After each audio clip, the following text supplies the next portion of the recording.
Hello, everybody, and welcome to the Cut to the Chase Sports Podcast. We bring unique insight and analysis behind your favorite teams at the collegiate and professional levels. I'm your host, Chase Yance. To my right, trading places tonight, we got Matt. What's up with you? What's up, man? I had a long day at work, a little tired, but I'm excited. Love the Wednesday shows, usually my favorite one of the week. So we're here, we're ready to rock and roll, talk a little college football. I'm ready to roll. Oh, yeah. Love talking college football. It's episode 66 of the podcast, man. So, 26th time that we've done it all together as a unit. So, excited to keep going with that. Brady, down the bottom. What's good with you? Oh, I echo a lot of the things Matt said up there. Really excited to preview these games. I think there's some very good rivalry games this week. Some of the teams are down from the rivalries, but anything can happen. So I'm excited for this week of college football. I'm excited to name my top 5 DBs in college football. And Matt can't wait to hear my list either. But yeah, I just can't wait to, rock and roll, as Matt would say. It's probably going to be the worst list I ever heard in my life, but we'll go with it. Shots fired right from jump. Give me a better list. You can give me a better list. You can chime in. Yeah, I want to see. I want to see what the reaction is there. All right, but man, obviously you got the big rivalry games. The heart over hype comes out in this one. I mean, we're gonna not waste a whole lot of time and get right into it. But if you haven't, check out our recent episodes, especially check out our Tuesday night episode that we had Chris Drew on from the Message Sports Podcast. Had him on doing a mid-season recap of college football. That was a very fun episode. I'd go check that out if I were you, most recent one. So, without further ado, let's hop right into it. We're going to go in a chronological order of the games that'll be going on Saturday. And we're going to talk about ours first. Okay, number 2, Ohio State versus number 13, Penn State. It's Saturday, big noon kickoff, Happy Valley on Fox. This is not Penn State's whiteout game, which is unfortunate. That's just normally how it would go every even year that we would go up to Happy Valley and play them. But, it still is a top 15 matchup. It's still going to be a sellout crowd. All of the normal things are going to be in play. It's just not going to be at night. But who cares? The lights are going to be shining bright in this one. Matt, I'm going to ask you, what are you looking forward to in this game? Anything specifically? I am looking forward to watching us try to run the ball against this defense. Obviously, we saw a couple weeks ago Michigan absolutely dominate running the ball. So actually, earlier today, I was listening obviously to Zach and Chris. Zach got the game film, broke it down and everything. Really, throughout the game, he was saying that a lot of times Penn State was bottling Michigan up. There was just like a handful of plays where Michigan really broke free and got big plays. So I'm excited to watch, if we're able to, get 3 yards, get 4 yards, get 1 yard, get 3, get 4. You know what I mean? Just chunk it, little chunks at a time, running the ball down the field, especially last week after Iowa really loaded the box against us and we didn't have as much success running the ball as we wanted to. But it's hard to run the ball against an 8-man box. So Penn State's rush defense is actually really good, aside from what happened against Michigan. So, coming off of last year, we weren't able to really run the ball at times when the teams knew we were going to run the ball. You know what I'm saying? You got to be able to run the ball when they know you're going to run it. So, I'm looking forward to seeing, this is really our first big test. We thought Notre Dame would be early in the season, but, they fell off a cliff. So, it's kind of the first time we played a good rush defense, so I'm excited to see it. Yep, it's an applied strength looking at, when you're talking about teams that are, really good and, they have to adjust, defense have to adjust their game plan to that offense, and they know, okay, it's going to be second, he's going to be first down and 10, and we're going to run the football.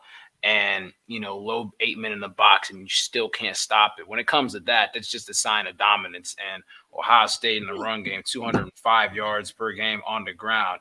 I mean, that shows all signs of dominance through the first part of the season. So definitely be excited to see how that keeps going. Penn State's allowing about 140 yards a game, but that's one of the better ones in college football. Obviously, Michigan kind of skewed those stats if you look at it, but, definitely should be a very interesting matchup when it comes inside the box on Saturday. Brady, I'm going to throw it down to you. What do talk about the ground game. What about the air raid on a Saturday? Yeah, so I think obviously the ground game's important once you see what Michigan was able to do, which like Matt said was a lot of chunk plays, not chunk plays, but gashing them when they over pursued, or like Penn State was just being aggressive and Michigan took advantage. So maybe this is going to be finally the game where Trey breaks his long famous touchdown run he would hit last year. But in terms of the throw game, I mean, we're going up against a really tough DB core. Joey Porter Jr., that's a first-round pick for sure over at corner. 6'2", long arms, really fast, like really fast. Like I feel like he's going to run in the 4.3s. And then Jair Brown, one of their safeties, the other corner, Kalen King, is an up-and-coming first-rounder for like next year's draft, or projected at this point. So they got a really good DB core back there. However, we have, assuming that Jackson Smith and Jigba plays, we have 4 really high-end receivers that they're going to have to stop. So it's going to be tough for them. We need to pass protect because they have a good pass rush, and we're going to have to throw the ball. Like CJ's going to have to throw some really tight window balls, I feel like, this game, which he always does. So it's not a problem. But on the road against the toughest crowd we'll see all year, it's definitely going to be a little harder. But I feel like Julian Fleming is going to be looking for some hometown. Penn State fans are not very fond of Julian Fleming. Like the whole story was nuts. Like it felt like he was going to flip for a little bit. His girlfriend went to school there. I believe they broke up, which I found out last night when Chris was on, and a Penn State player might have stole his girlfriend. I don't know all these details, but Fleming, man, he's gonna, if he can have a huge game against Penn State at Penn State, that'll be huge. And then is JSN gonna be 100%? If so, they're going to be playing some press man. I feel like they're going to be playing some man coverage because I think Penn State is too confident. And if they play zone, we'll just drive it down the field, I feel like, is their thought. So I think they will man us up a little bit.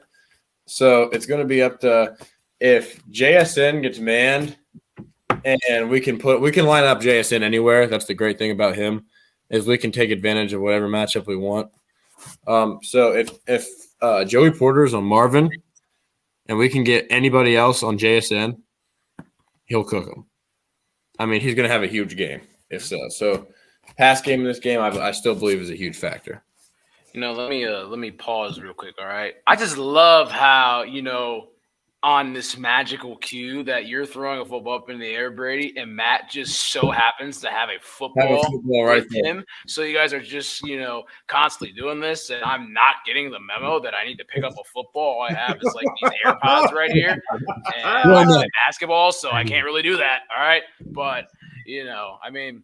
I did it because Brady did it. I had to start copying him. Yeah, exactly. Yeah. You're distracting. You're distracting. Pick it up while I'd break down the Penn State Nittany Lions. Yep, those are little Nittany Lions. But man, I mean, I feel like they have NFL players all over the field. Yeah, for sure. You look at Penn State; they are the second most NFL players right now in the conference to me. Yeah, behind it. I mean, Michigan's a much better team. Trust me. Like I 100% believe that. There's teams that are like that though, that have really good college teams, but some teams have NFL players. You know what I'm saying? Like they might not be all connected, stuff like that. But I'd say there's one thing that's going like, I'm not saying it'll give Ohio State trouble, but if Penn State's able to get after CJ Stroud, like early, that could affect this game. You know what I'm saying? It's definitely going to affect this game. If they could protect CJ Stroud, he's able to do his work. Receivers are obviously they're getting open downfield. They're winning their matchups. It's going to be a long day for the fans at Beaver Stadium. So, I mean, certainly. That's definitely you got to win. You got to win up front though. That goes in both the run and the pass game. Got to win the line of scrimmage, and that goes for about every football game really. So, but it's really going to be played in on this one at noon, and we'll obviously get back to that later on in our picks. This next game. Florida. All right. Remember Florida, they beat Utah early in the season. Number 7 Utah, they beat them in the swamp. They got up to like number 12, which was just crazy. They lose to Kentucky. They also lost to Tennessee. They just, Florida was very overhyped from the start, and then they retracted, and they've just been back. They've been, on that retracted side. They just are ass. I'm just going to straight up say they fucking ass. All right. But, Wow. They're playing number 1 Georgia in Jacksonville. That's the annual game every single year. Saturday at 3:30 p.m. on CBS. There's a couple games every year that okay, like, when it's being played. Like, obviously the game, that time of year. It's end of November. Thanksgiving just happened. We're about to go into the cold month of December. You got, for Ohio State fans, Ohio State, Penn State normally is around this time, trick or treat. But when you see Florida and Georgia at 3:30 on CBS in Jacksonville, that real football is about to begin in November. This is when the teams start separating themselves from each other. What do you got, Brady, in this game? Like, what could Florida possibly do to pull off this upset, if there was any chance whatsoever? So, Florida clearly has their hands full here with Georgia in this rivalry game. In terms of what can they do to win, I mean, they're going to have to – Anthony Richardson's going to have to step up, and he's going to have to play like the quarterback he's supposed to be. And I feel like he's going to have to run the ball really well as well. And he can do that. He's a great runner. But he's going to have to take advantage of Georgia being aggressive and break some long ones and just keep drives going. Just drive it down the field because if you can get a lead on Georgia, I mean, Georgia's not really built to come back. They have more of a, it's hard to explain their system. But anyways, Stetson Bennett is not going to just he's not going to just drive down the field throwing bombs against from behind and coming back against a team like Florida, who still has athletes on defense, even if they're not good. Stetson ain't no damn gunslinger. That's what it is. Yeah, he ain't going to tell him, okay, go out and win the game. No, it's not going to happen. That's just not. That's exactly what it is. Yeah, not at all. But in terms of Florida winning this game, I mean, Florida is not a good team. But this game, I mean, this game is still interesting just because of what it is. So that's really all I have to say. Mm-hmm. Yep. And I mean, obviously we, got these rivalry games on the dish and all that stuff, for this eventful Saturday that's coming up. That is trick or treat. We don't participate in that. So we watch college football. That's really what it is. Matt, Stetson Bennett this year is 7 touchdowns to 1 interception, and they've played 7 games this season. He's going to have to elevate his level of play to win another natty. What's going on?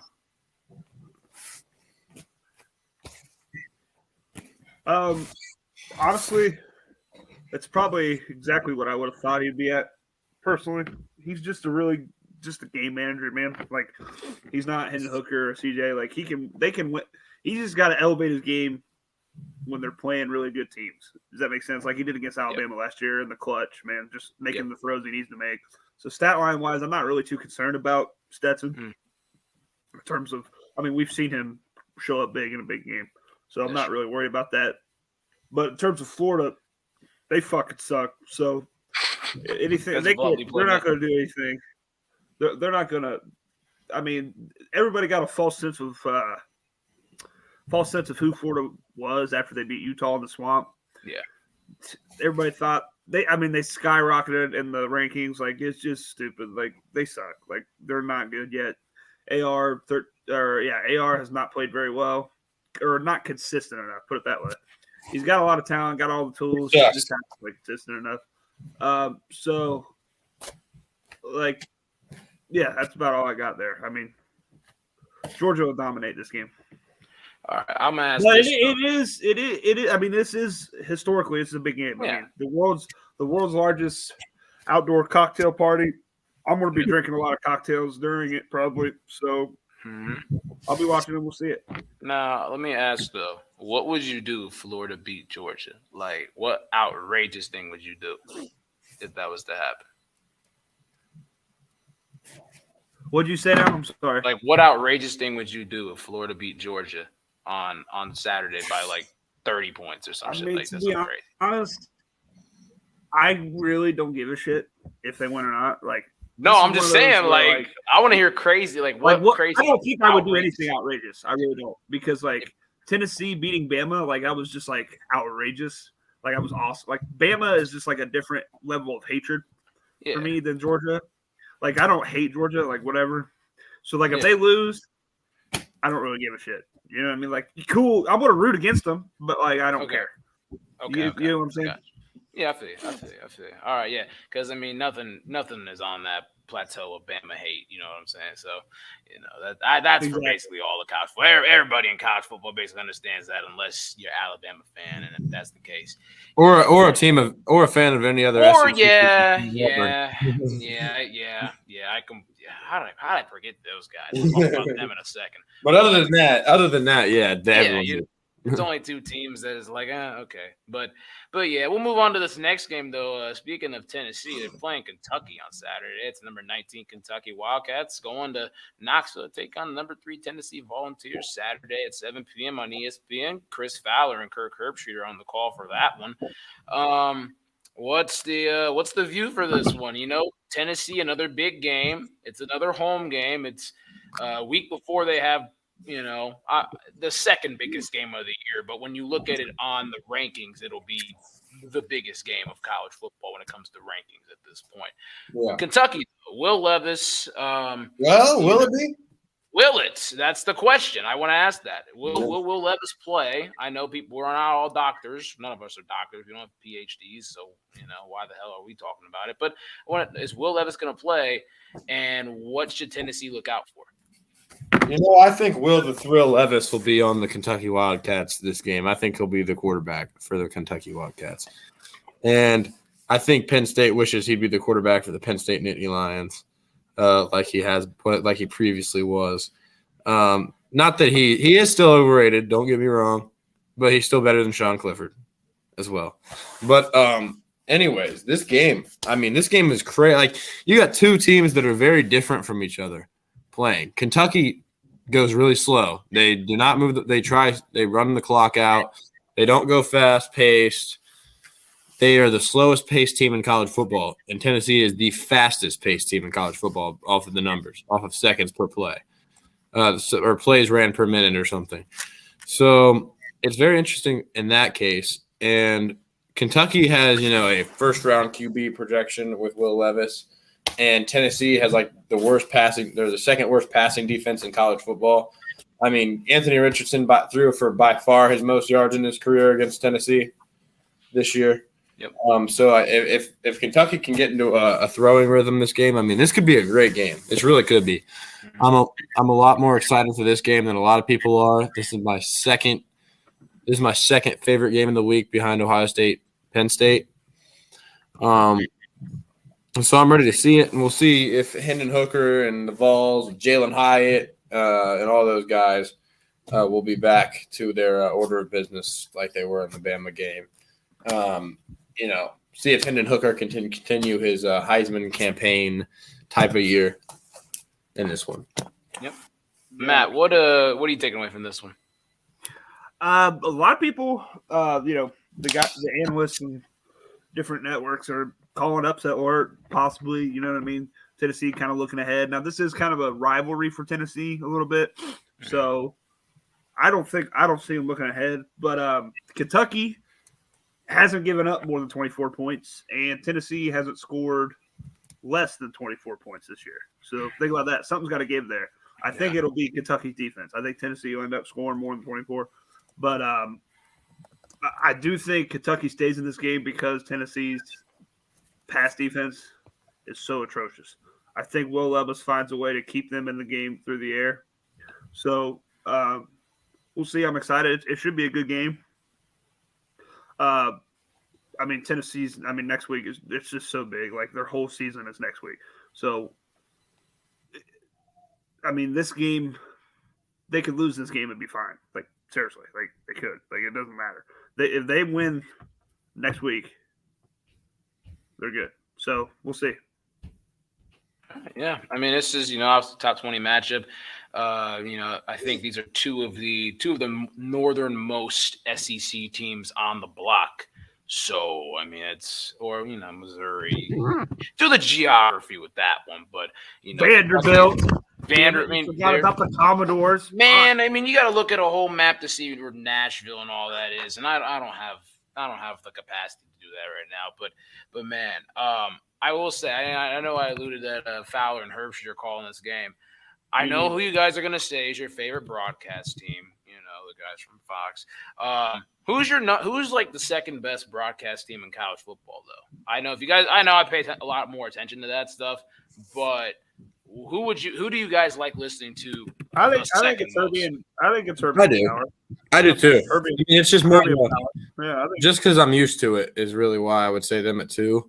Because if I hear their voices, I kind of think, well, it's probably a big game. Yeah, exactly. So it just kind of gives me more good memories than not.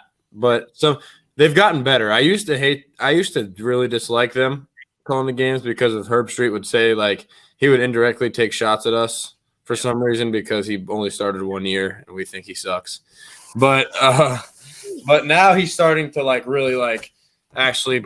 He's not hateful towards Ohio State anymore, and it's better. It's better now. But I still think Klatt and Gus are still the number one guys. Just because I think Klatt has a really big knowledge of the game.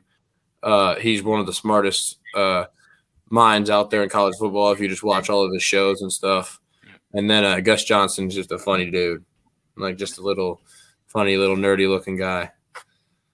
Yeah, now I think if I had to pick another one, it'd be Blackledge and I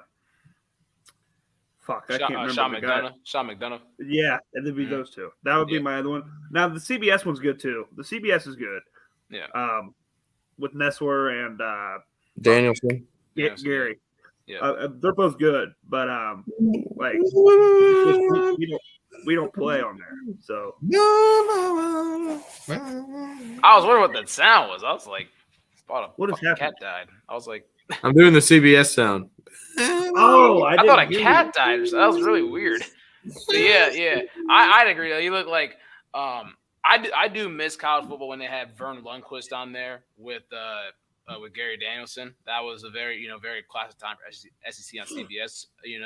Brad Nessler's real good over there. I like obviously the chemistry that those two have developed and everything. Gus Johnson, Joel Klatt. I mean that's just the bread and butter. That's easy number one right there.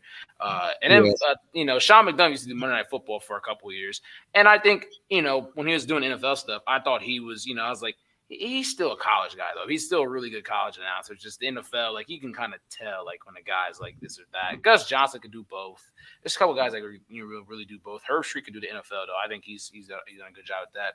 And Todd Blackledge, that's a really good one. I really, when Todd Blackledge is on the call, I could really listen to him and just, kind of break down the game here or there. So, just some voices to listen to and, teams to watch while they're calling it. Shut up! Sorry.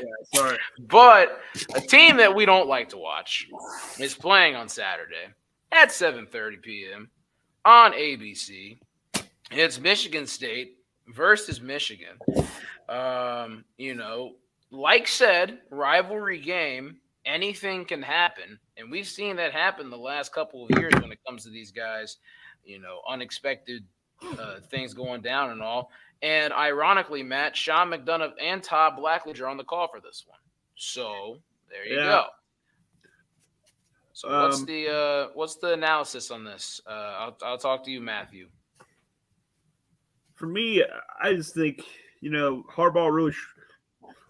It's like an every other year thing almost with this game. I feel like Michigan will dominate a year and then they'll slip up. They'll dominate a year and then they'll slip up. So this year is their dominate year, okay?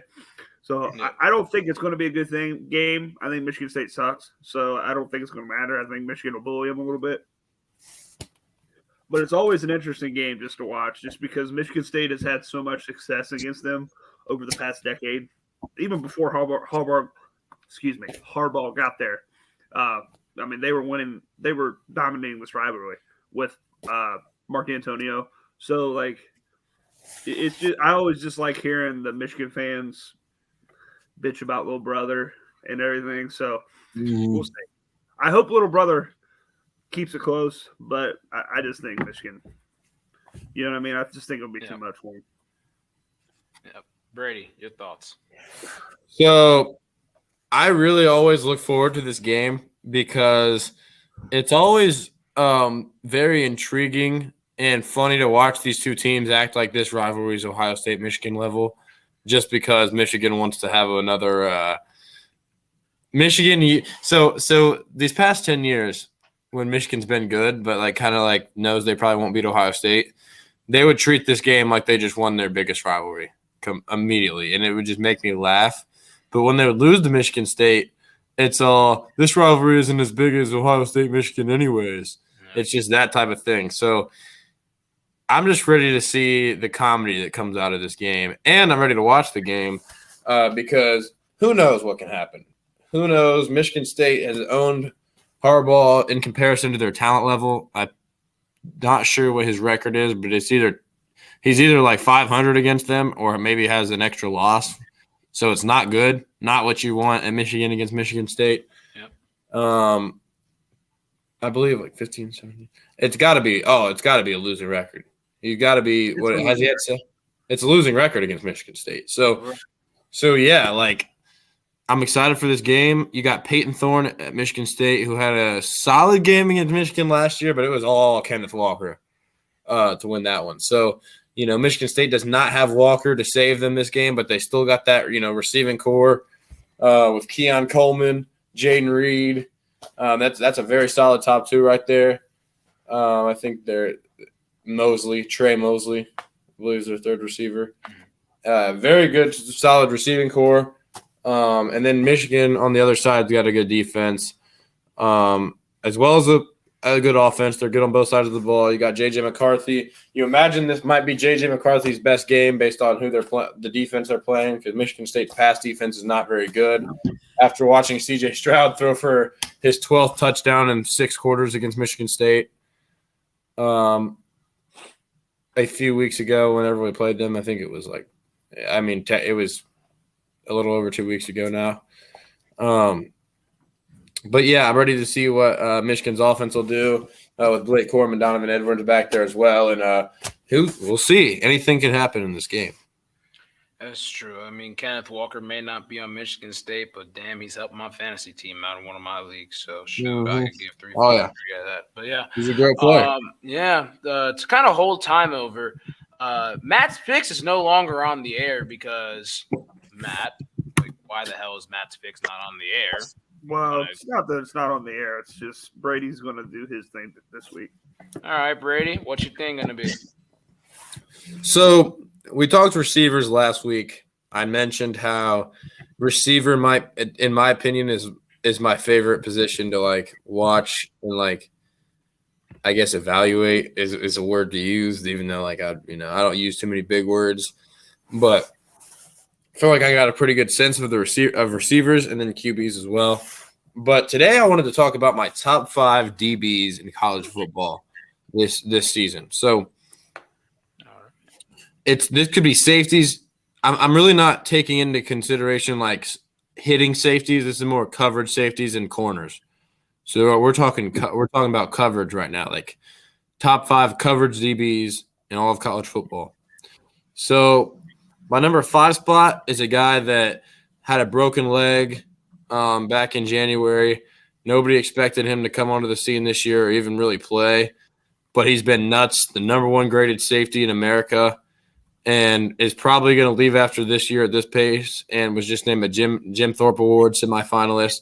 Is Lathan Ransom at Ohio State, and I did not think we'd have a player of this caliber in our secondary, especially after what happened to him. But I mean, he's played an absolutely elite level this year. Has not given up anything downfield. Has been making tackles at the line of scrimmage, immediately swarming people when they get the ball. He had a great tackle on Michael Mayer to force a 4th down against Notre Dame. And Michael Mayer, by the way, is the 2nd best tight end of all college football, and most years would be the best. He's going to be a first-round pick there. Had a great interception against Michigan State to start the game where he beat the receiver on the go route and picked it off in the end zone. I mean, this dude is just flies around the field, plays with great energy, and I love watching him play. Lathan Ransom is just a straight up great player. Number 4, I have Keely Ringo, who's a corner at Georgia, and he kind of got abused a little bit against Alabama the first time they played him last year by Jamison Williams off a hitch and go route that he kind of got left in the dust. However, his length and speed is top notch. I mean, this guy was a 5-star coming out of high school in 2020. And then he's had a solid career. He's had a great, solid season last year at Georgia, and then sealed the national championship with a game-winning pick 6. And then this year he's been good so far.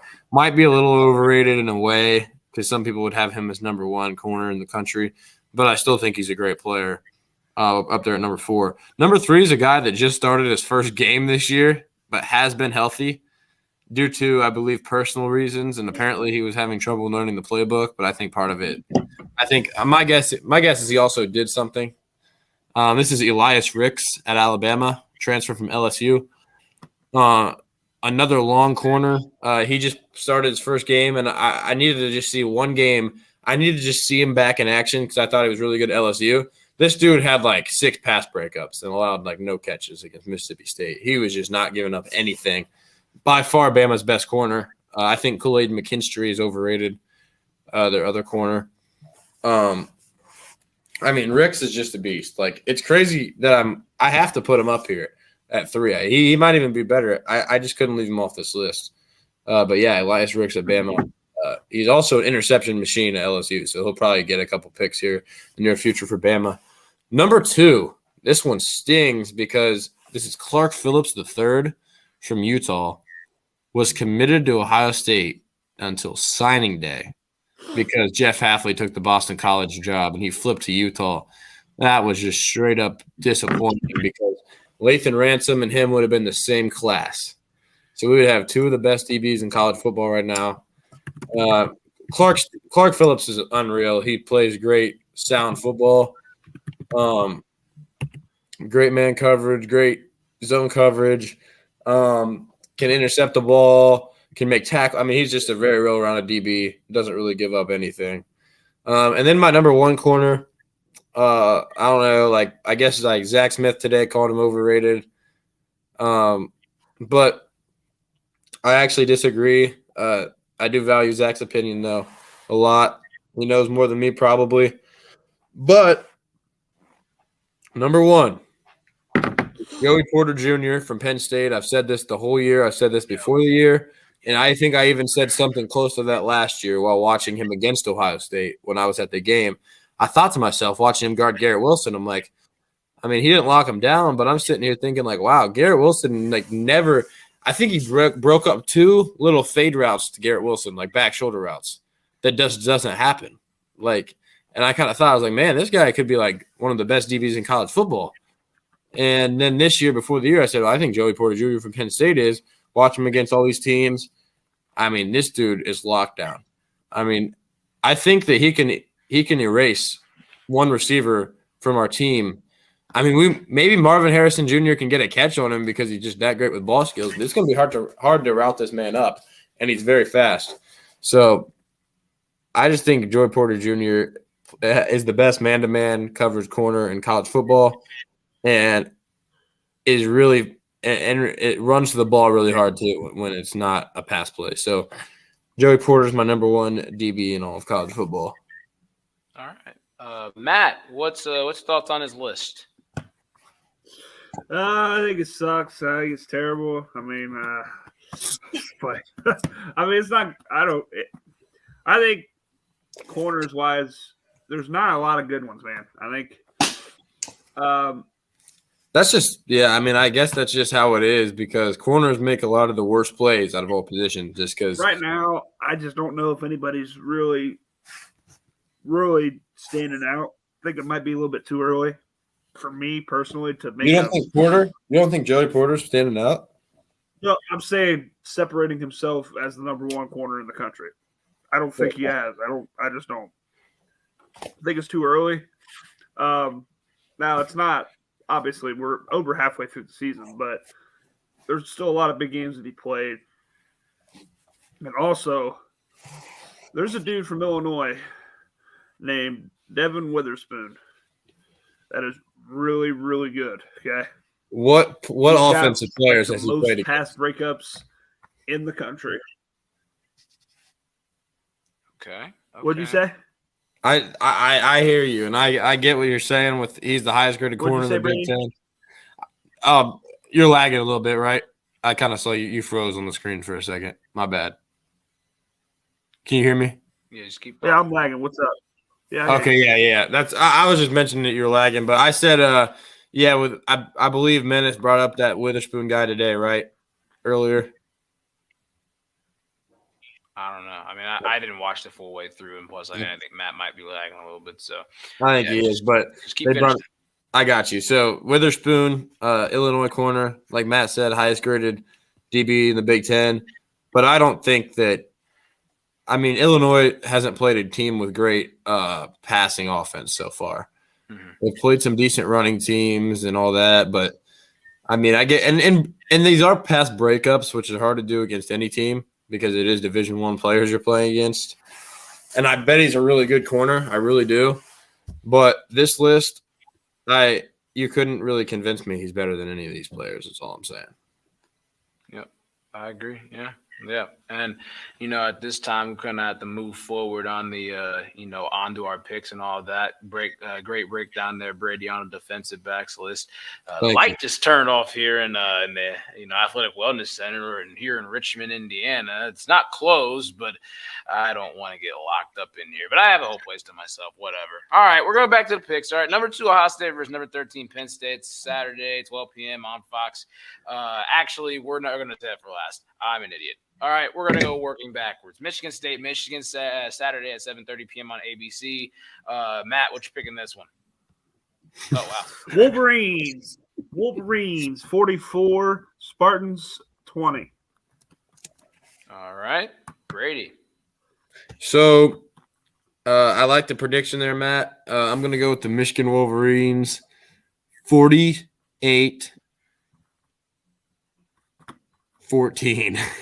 It's not going to be a very close game, sadly. And this is going to be one of those games that Michigan celebrates, and we're going to hear how they're winning again. I hope they win 48-14. I want to hear it. Bring it on. Actually, I hope they lose, but if they win, I don't want it to be a close game. Okay. How about that? Yep, makes sense. I'm going to agree with you guys. I'll go Michigan winning this game. The over-under is 55. The spread is 23. Minus 23 for Michigan. I'm not picking the score. Brain's already broken down. I'm not going to do that. So I got Michigan winning pretty big in this one. Moving up, 7 o'clock Saturday on ESPN, number 19, Kentucky versus number 3, Tennessee. This is a big game, kind of sandwiched right between the two big games Tennessee's already had. Brady, what do you think? Who's going to win this one? So this is another really good game. A better game. That's the Tennessee Volunteers go down against the Kentucky Wildcats. All right. They're going This is where Tennessee looks ahead a little bit. Yeah. The Georgia Bulldogs, and they play a bad matchup. I don't like the matchup. I don't for Tennessee. Okay. I don't like the matchup for them. So I think Kentucky stuns them. I think Kentucky comes and stuns Tennessee. Score-wise, we'll go 33-31. Okay. All right. 2-point game, kind of a shootout. All right. So a little upset special right there for the Saturday night on Trick or Treat. Trick or Treat. The trick is Tennessee's the top 3 team. There certainly will be a special. There you go. Some type of special, all that. Matt, what about you? Okay. We got 2 sirens coming. All right. Tennessee, 42, Kentucky, 30. God, you love Tennessee. Okay. I'm going to have to roll with Matt, though. I got Tennessee winning this one as well. I think it's going to be a really, really good football game that, it's it really flies under the radar, even though it's a top 20 matchup, and it's basically a rivalry game. I still think it's going to be, Tennessee winning this one, be a really good game, and set up for one hell of a matchup the next week. I think Tennessee will do a little bit too much looking forward ahead, but I think they'll kind of, recollect and gather everything, and just in time for them to win this game. They don't have to really fall down or anything like that. But, man, that's going to be a big game next Saturday. So the other one, Florida, Georgia line in Jacksonville, Saturday, 3:30 p.m. on CBS. How much is Georgia winning by? I guess I'll go first. I think Georgia's going to win this game by a score of 47-19. 47-19. All right. So Florida gets a couple of points, but Georgia dominates. Matt, how much is Georgia going to win by? 38-13. 25. Dogs. All right. The Dogs are just going to,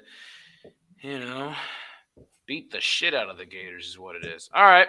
And then obviously our final game, the one that I about started with and then I just retracted from, and now we're back to it.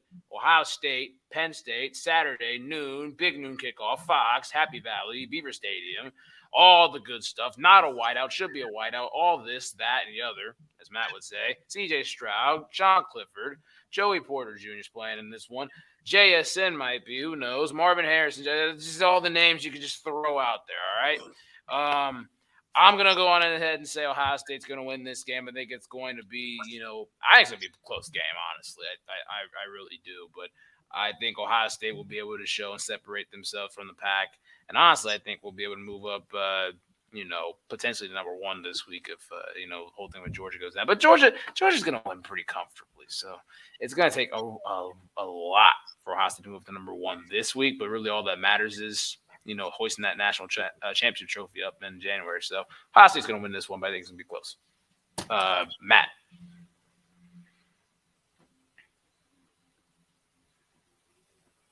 I'm going to take the Buckeyes. I'm lagging, I think. You had me a little worried for a second. I think you're good. Yeah, you had me for a second though. I didn't know if you were pondering thought right there, but we'll just roll with that. I'm gonna take the Buckeyes, 41-16. Oh my God. Okay, I'm not gonna complete my sentence, but wow, that's okay. Wow. Damn. Okay. Yeah. At Happy Valley. I mean, if we do that, we're the number one team. Do you think we're gonna be number one on Tuesday? Because they do the playoff rankings Tuesday. That's true. It is that time of year now. Actually, you know what? I think we could be one with them with their rankings because they look at like straight up just most impressive team instead of just like the AP poll, which is a bunch of guys that don't know anything. Yeah. And most of like the well. I think you're gonna see utter domination Saturday. Well, that's a way to put it. I'd love to see that happen. Okay. Rocking with it, Matt. Brady, what's your pick? I mean, it would really reassure me about this team if we just smacked them right in the mouth on the road in Happy Valley against a hostile environment. Pick-wise, I think I'm going to go – I think I'm not going to pick as big of a win as Matt predicted, but I am predicting a 33-21 12-point win. So it's going to be a nice, like, road victory like we should. We're going to beat them. Yep. Love to see it. Just getting the dub over these guys. Obviously every treat Saturday and all. Yeah, so, exactly. I feel like we always play them on Halloween.